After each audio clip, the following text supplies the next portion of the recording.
Praise the lord.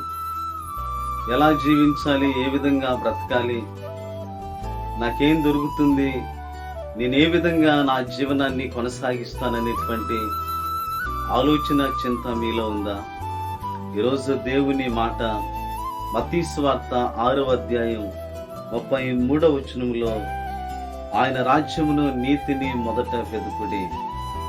Seek ye first the kingdom of God. ఆయన నీతిని, ఆయన రాజ్యాన్ని వెతకండి. వేకువజామునే ఆయనతో సహవాసం చేయుటకు ఒక ప్రత్యేకమైన సమయాన్ని కేటాయించండి. వారంలో మొట్టమొదటి రోజు ప్రభువుకి సమర్పించండి. మీ సంభాషణలో, ఆలోచనలో దేవునికి మొదటి ప్రాధాన్యత ఇవ్వండి. దైవ చిత్తాన్ని నెరవేర్చడానికి మిమ్ములను మీరు అప్పగించుకోండి. Seek ye first the kingdom of God. దేవుని నీతిని, ఆయన రాజ్యాన్ని మొట్టమొదటిగా వెతకండి.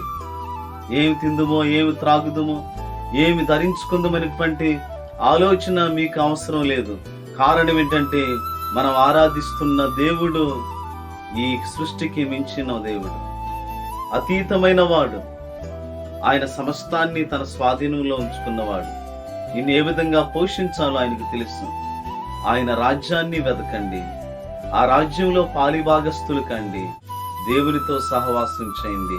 అట్టి కృప దేవుడు మీ అందరికీ కలుగు చేయనుగాక. God bless you all. Amen.